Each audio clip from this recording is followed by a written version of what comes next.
Welcome to the Geeks Assembled podcast. Be afraid. Be very afraid. Hello, and welcome to Geeks Assembled again. And today we are talking the second part of the Lord of the Rings trilogy, The Two Towers. See that, everybody here? There. Kevin's got his case there. And Beef Dad's got his brown one there. So, yes, be careful, don't knock the camera, Kevin. But, yeah, so this is the second part of the J.R.R. Tolkien epic, shall we say. Let's go around people and see what their opening thoughts are on this 3 hours long extravaganza, shall we? Beef Dad, or Gandalf the White, as we now call him. It is the most incredible realization of Tolkien's dream. He would have loved seeing it. It is just extraordinary. The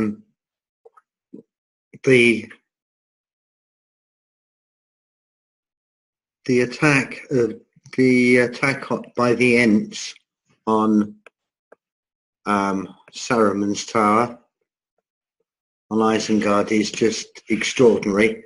It is brilliantly done. The special effects are just supreme.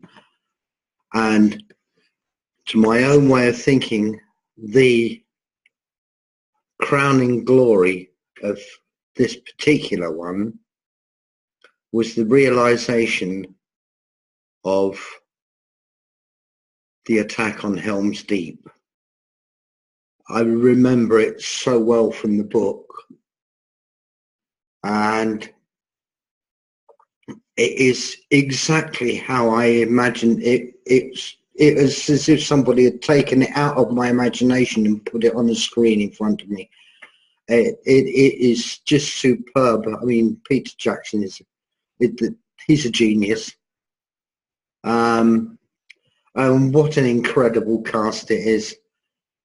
And John Rhys Davies, he's one of my favourites. He plays Gimli the Dwarf, but he also played Treebeard. He did the voice for Treebeard. He was superb. Bernard Hill, an actor that was on the television all the time when I was growing up, playing Theoden King. He is just brilliant. But talking of realizations of characters, Sean Astin playing Samwise Gamgee is brilliant, absolutely brilliant. And of course Andy Serkis playing Gollum, although admittedly Gollum's CGI, but it's all based on his movement, and he voices it, and he is just everything you imagined from Gollum. He really is superb. And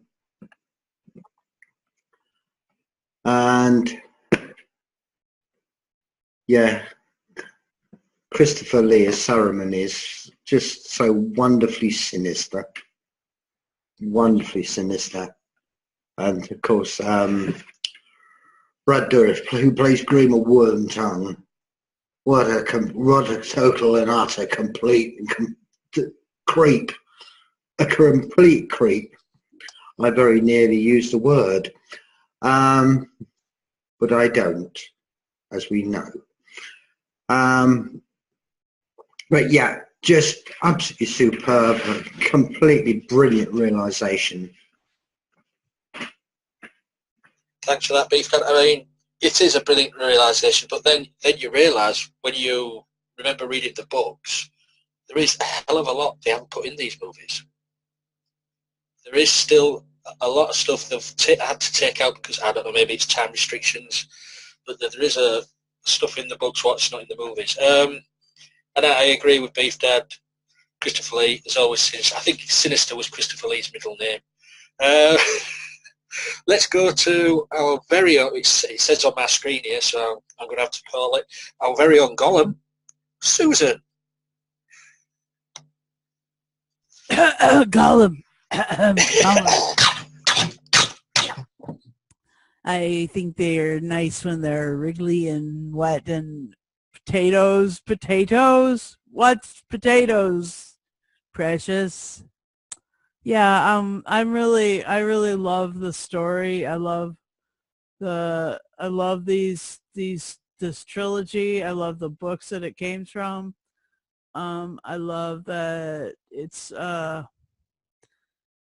set in New Zealand. I think that they just captured the whole dramatic scenery and sort of filmic quality. It's outrageous. It's so beautiful.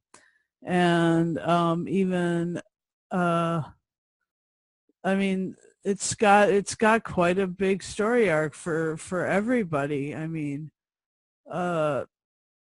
Gimli and Legolas become friends and work together and start a contest on the heads of orcs that they knock off. And then there's the side story um, of Aragorn becoming his who he's meant to be, and the Eowyn character falling in love with him. And I mean, that's so romantic. She like brings him stew and he hates it, but he doesn't spit it out in front of her. But he's like, and she just pines after him.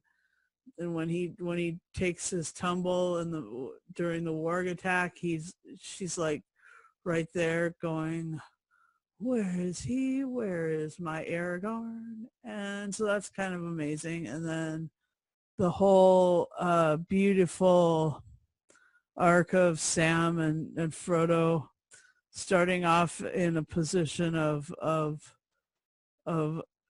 somewhat mental health and descending into insanity and descending into their own,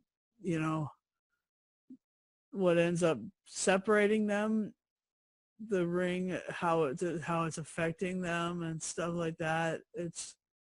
That's pretty deep and meaningful. And then there's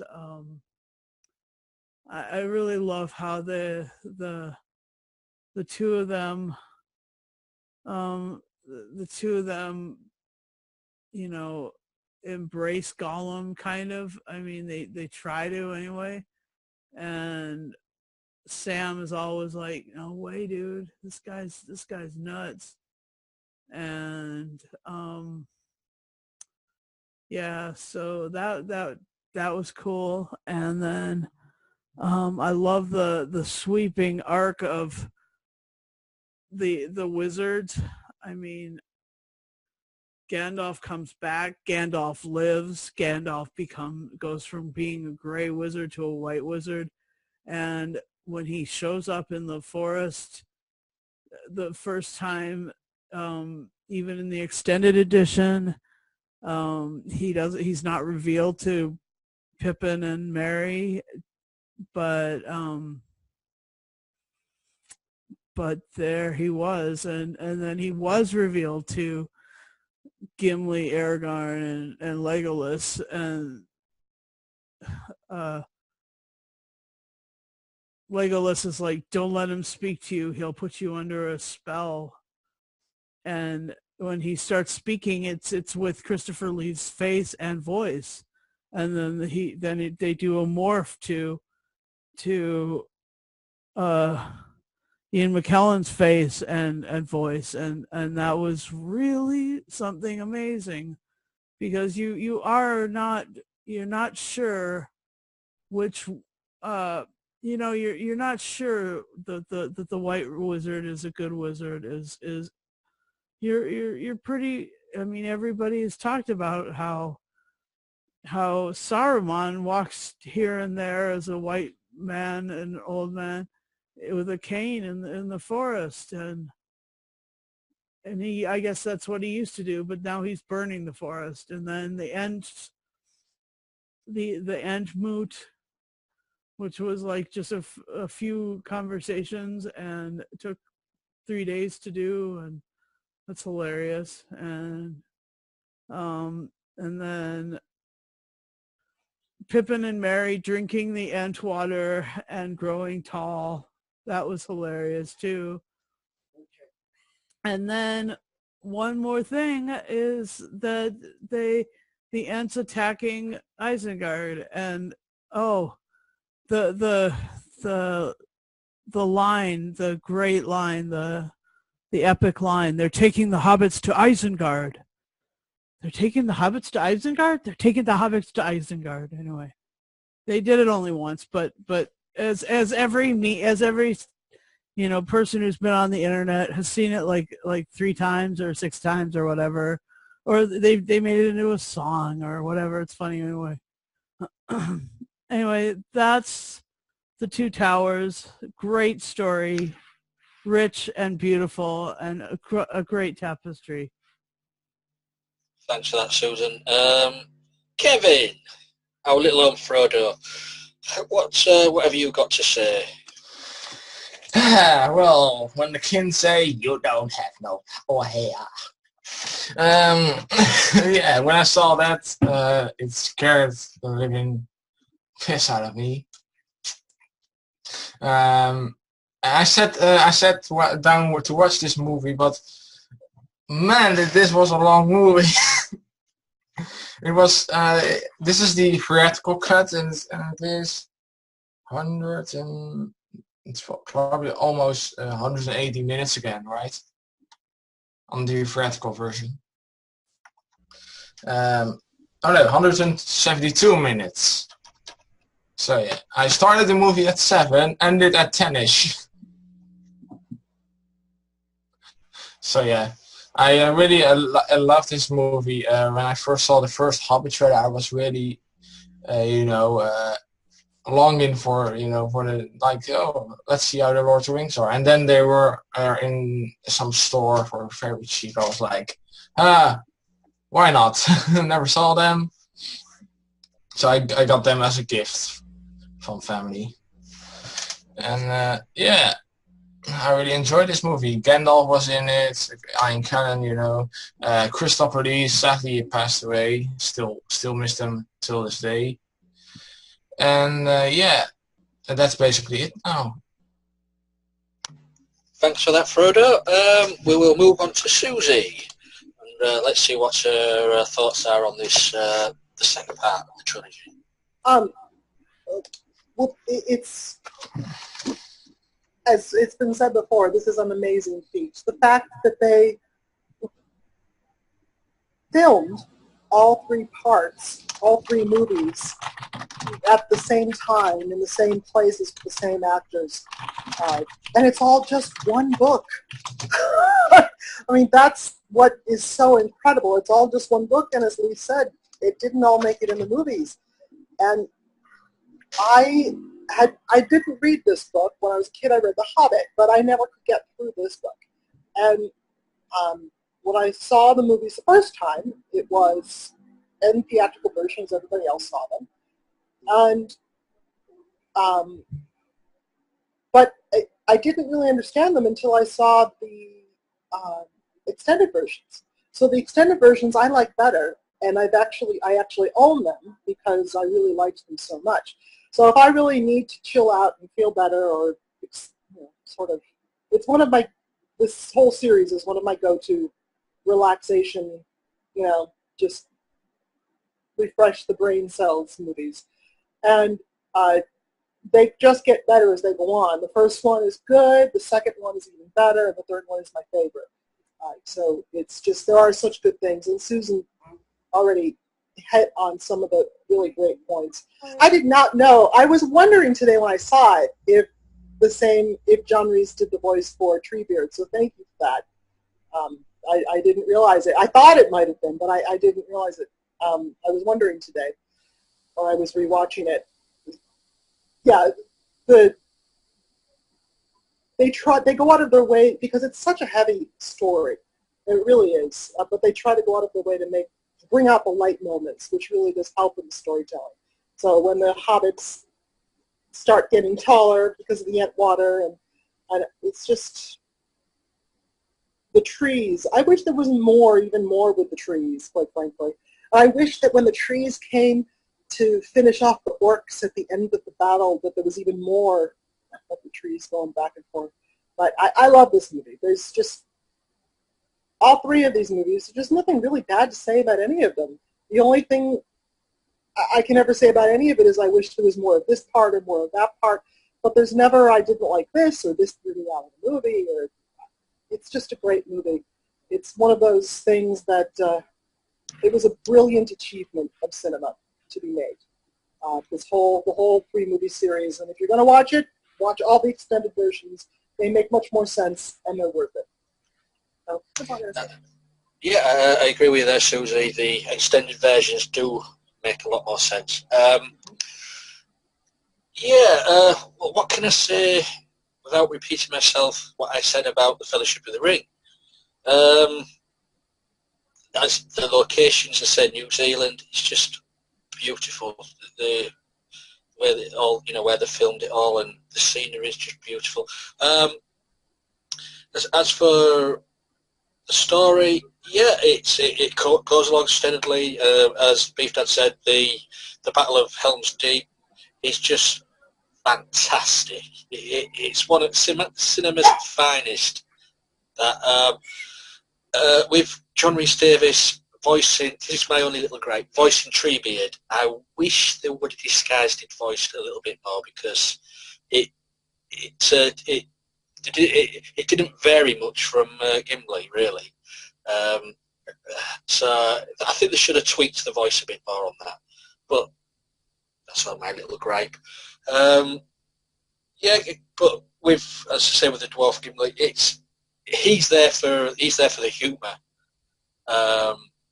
Especially where they're all stood at Helm's Deep, and he's stood there and he can't see a thing.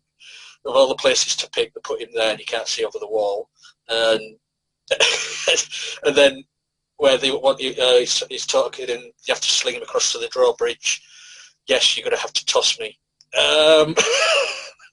but don't tell no one. Toss the dwarf. So it's very subliminal. Brad, what's his name? It's Brad Dourif. He goes from strength to strength in his portrayal in cinema. I remember way back in One Flew Over the Cuckoo's Nest and the voice of Chucky and stuff like that. But he's a slam ball. Bernard Gizzard Hill. All those people in the UK know what I'm talking about that. Old Yozza himself. What a brilliant portrayal. I mean, very unrecognisable when he's under the influence, the spell there as the Owl King. That is brilliant makeup.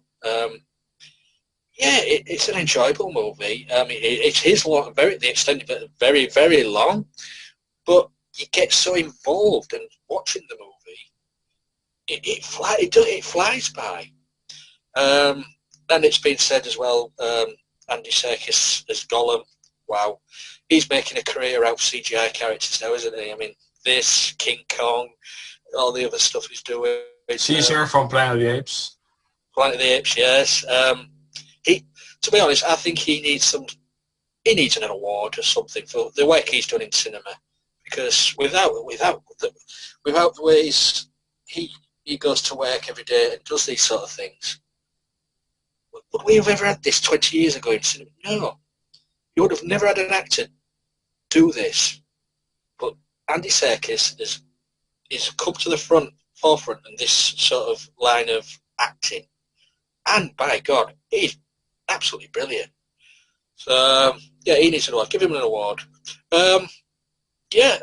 Christopher Lee, awesome. Not sinister as ever. I can't think of anybody else who could play that character now. Ian McKellen, I can't see anybody else playing him. It's Gandalf. It's just a wonderful, and I agree with Susie. Fellowship of the Ring was setting up the story. this is a better one than the first one, and then the third one, if we ever get talking about the third one, is superior to this one in my books. But all in all, a great movie. So I will open the floor and ask for dislikes or maybe or likes or characterizations, and I will go to. Let's have a look. Who's the finger of judgment going to go to? Kevin. Well, I really, Gandalf, and the first when I was a little child, I never watched it. I was really scared of Lord of the Rings, and my friend was showing it in black and white, not in color. So it looked very boring. So Kevin, I'll tell you now. If you was frightened, the animated version, the 1979 animated version, I found is a bit more scarier than these movie versions. Yeah. So, yeah, the way the animation of it and everything like that, it's a lot darker. I mean, it's only like the first sort of tale of the story. You don't go into the full length of the book, but it's very dark in places. The animation. So if you ever get a chance, check it out.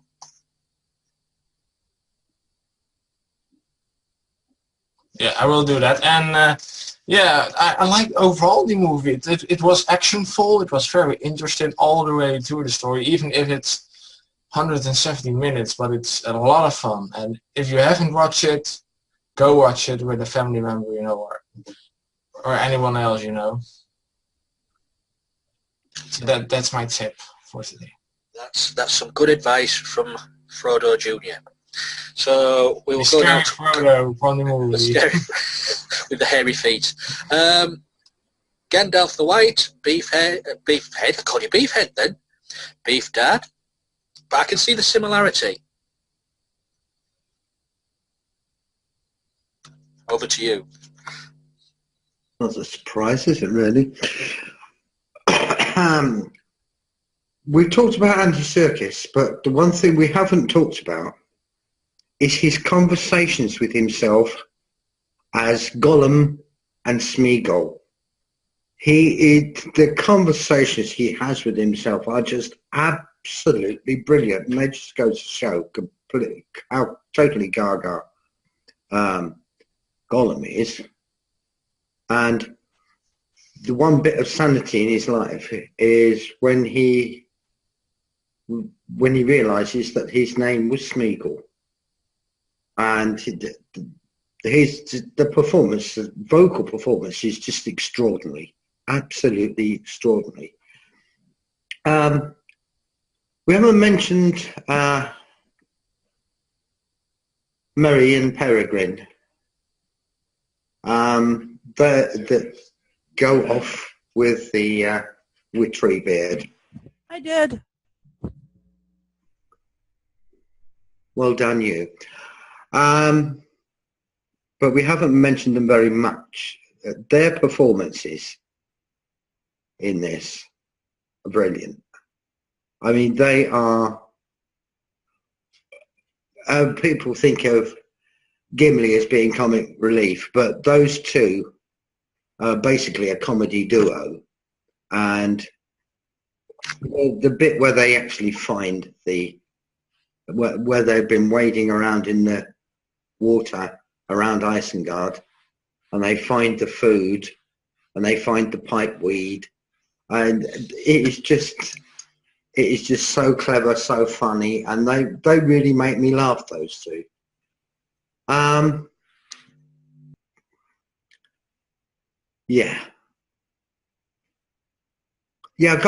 haven't got any. The thing is, Helm's Deep, I've already mentioned. The attack on Isengard, I've mentioned.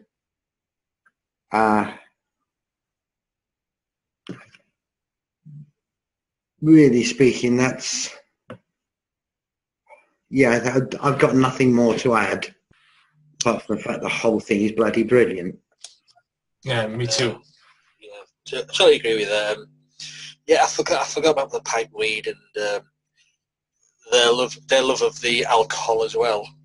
So a couple of alcoholic potheads, them too, aren't they? But we'll go to Susie, see if she's got any more to say about this. Yeah, I do love that scene with the floating chicken, and they find it, and the apples. It really is good. And then how that ties over into their entrance in the next movie is really quite something. There is one moment that no one has mentioned, and that isn't a huge moment in the movie, but always makes me very sad.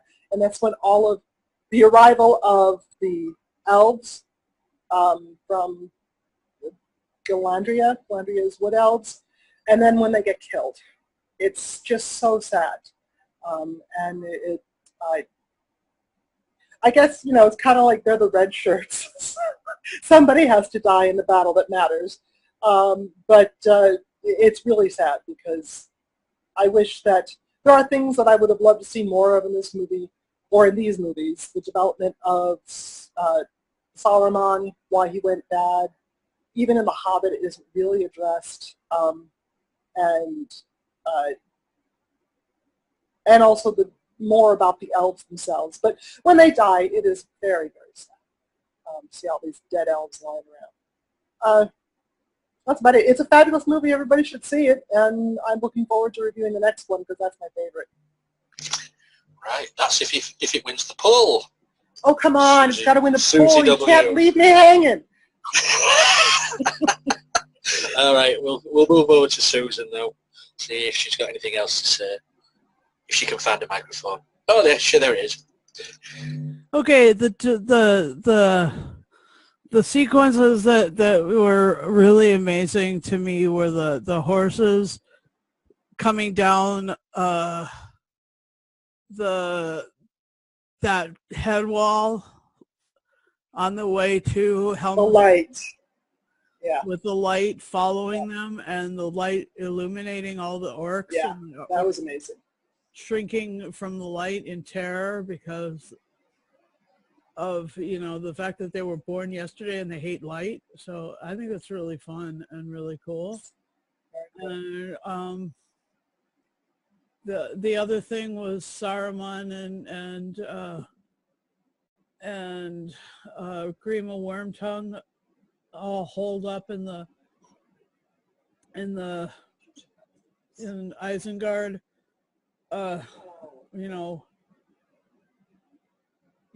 trying to see what they're going to do after the battle.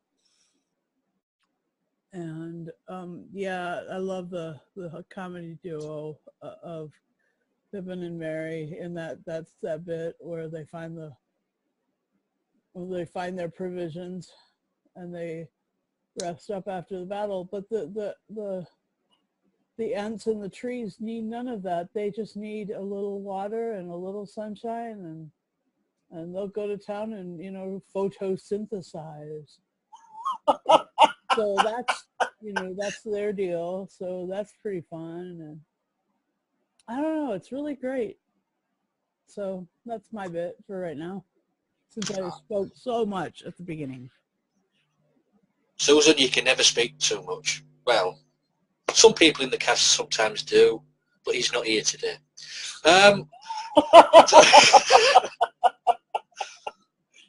Stop it. For me, I've got no bad points about this. Okay, yeah, it's long, but hey, so what? It's an enjoyable movie. I've got to agree with Beef Dad. Nearly said Beefhead again. Beef Dad on the split personality of Gollum's conversation. Yeah, that is really well done. And especially when where they're in the swamps and he's saying he's starving and he's hungry and you see him sucking up a worm. That's so disgusting, but he's trying to kill that fish. But it's a comedy there. It's a wonderful film. You've got to see this, but you can't see this on its own. You have to see all three parts because you don't know what the hell's going on if you do that. But for me, the highlight of this was the Battle of Helm's Deep, where they're climbing up the ladders, battering at the walls, they're just firing all them arrows, and it's just so well done. Up there. So wasn't me. So yeah. So apart from that, I think it's time to end this one. We'll go to final say, thoughts and scoring. So Susan, go back to you. What's your final say on the matter? Well, okay, I'll give it a 10 plus 2 for the two towers, Isengard and Mordor. This is Jason. It's my review for The Lord of the Rings of the movie. The second movie was pretty good. Definitely enjoyed it. There's more into it. Of course, you get the more villains into it.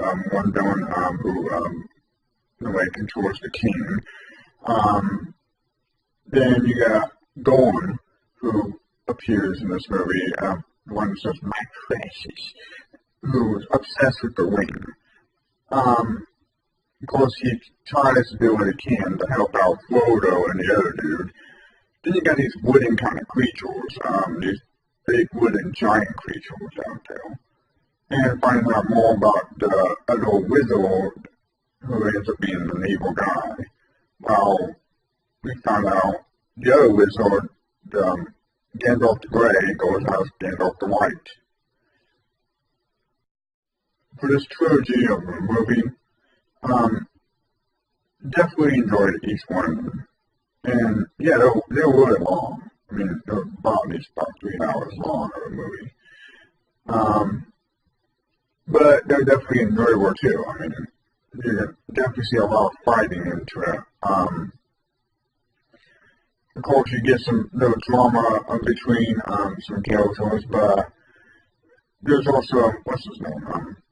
There's a character that he lost his brother in the first movie, but he shows up. I think he shows up in this movie. Well, yeah, there's so much going on into it. I don't remember what's I haven't really watched the movie in too long to remember everything, but like I said, I definitely enjoyed it. What I like about these movies is usually you got this medieval type of movie with like dragons and with other creature monsters and into it. I mean, it definitely makes it really great. The wizard Gandalf the White and explaining what happened to him in the first movie and him returning in the second movie. I guess in a way when he was helping out the wooden giant creatures, the giant tree creatures. Yeah, the movie was definitely interesting. Then the castle falls, or no, not the castle doesn't fall down, but the king that was possessed no longer just possessed. The guy who tries to possess him, runs away. It's attacked. But yeah, I definitely really enjoyed the movie. So while waiting for this movie, I'm going to give it a 10 out of 10. Because you know what? I enjoyed it. But I would watch it again? Of course. The movie is definitely enjoyable. Same with the fourth one, and same with the third one. So, if you haven't seen Lord of the Rings, you should check it out. Cool. Let's go Susan. Cool. You're an awesome. You're awesome. I like you. Kevin likes you. Yeah, of course. I knew her from. I like him too. Yes, well, he's a bit weird that way. Anyways, we'll go to. Oh, thanks a lot. Kevin, what's your final thoughts, score? I'm going to say this movie is a 9.5 out of 10, but it's the second chapter of this trilogy, so watch them all free. Coolio. Susie. Well, as everyone else has said, this is the second in the trilogy. It's one big, long, 3-part movie, and you really can't, you have to start at the beginning and watch it through. And all three of them are a 10 in my book. The first one is a 10 plus 1. You said 2. The second one is a 10 plus 2, and the third one's a 10 plus 3. They just keep getting better. So keep watching. Watch this space. And Gandalf, what do you say, O wise one? The Lord of the Rings, for me, is one of the reasons that movies were invented. And it's a complete realization of the dream of the men who originally started making movies. And it's just a piece of total magic, and it gets solid gold, 10 out of 10. Thank you for that, Beef Dad. Just for the battle at the end, it gets a 10. Just that battle, epic scenes there is a 10. So yeah, what can I say? I love it.